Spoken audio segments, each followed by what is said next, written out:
Cheater বাটপারে ভরে গেছে, হক কথা বলতে পারে না। ওরা বলছে যে আমরা ক্ষমতায় গেলে ইনসাফ করব। বেটা, ইনসাফ কি জিনিস? বলতে হবে ক্ষমতায় গেলে শরিয়া আইন প্রতিষ্ঠা করব। তোমার দান চুপে আল্লাহ দিয়ে যারা রাজনীতি নেমেছে এরাও বলছে, ওই সেকুলারদের ভাষায় কথা বলছে, আমরা ক্ষমতায় গেলে ইনসাফ প্রতিষ্ঠা করবো। বেটা, ইনসাফ কি? তুমি স্পষ্ট ভাষায় কথা বলো। তুমি জাতির সামনে বলো আমরা যদি ক্ষমতায় যাই শরিয়া দিয়ে আইন চালাবো, দেশ চালাবো। এই কথা বলা যায় না? বলা যায় না যে নারী নেতৃত্ব হারাম? আপনি আবার নারীকে দেওয়া শুরু করছেন নাকি? দুইটা গেছে, আবার শুরু হয়ে যাচ্ছে নারীবাদী।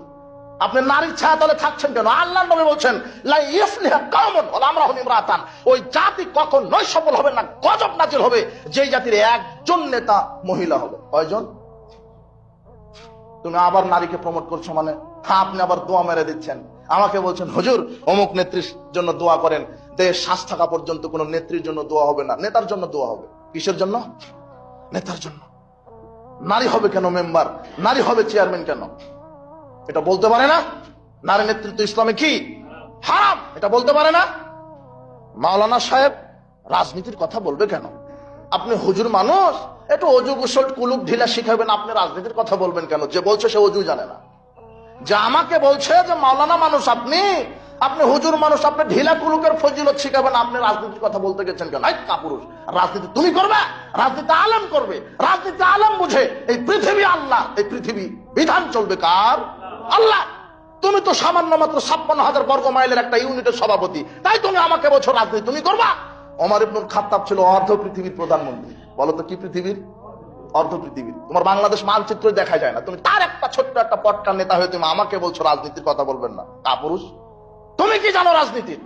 রাজনীতি শিখো ওমর ইবনুল খাত্তাবের কাছ থেকে, যিনি বলছেন ফোরাত নদীর তীরে যদি কুকুর না খেয়ে মারা যায় এর জন্য আল্লাহ আমাকে কি করবেন? ধরবেন। তার কাছ থেকে রাজনীতি শিখো। রাজনীতি শিখো ওমরের কাছ থেকে, যিনি আটার বস্তা কাঁধে নিয়ে ভিক্ষুকের বাড়িতে, ফকির মিসকিনের বাড়িতে আটার বস্তা পৌঁছে দেয়, আর তুমি সেই তেল আটার বস্তা চুরি করো। তুমি আমার রাজনীতিবিদ মানে? তোমাকে আমি ঘৃণা করি। তুমি দুর্নীতিবাজ, তুমি গদ্দার, তুমি চাঁদাবাজ, তুমি চেটা, তুমি বাটপার, তুমি জাতির সামনে প্রতারণা দিচ্ছ। তোমাকে আল্লাহ হেদায়েত দান করো।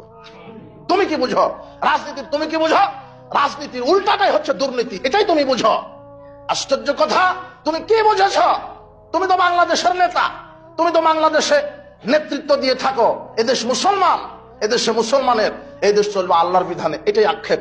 আল্লাহ তুমি আমাদের এই রাহাজানি, তুমি আমাদের এই আক্ষেপ তুমি কবুল করো। বাংলাদেশে তাওহীদ প্রতিষ্ঠা করো আল্লাহ, তুমি কবুল করো। সাবধান, আলেম ওলামা নেতৃত্ব দিবে আগামীতে, হকপন্থী আলেম ওলামা।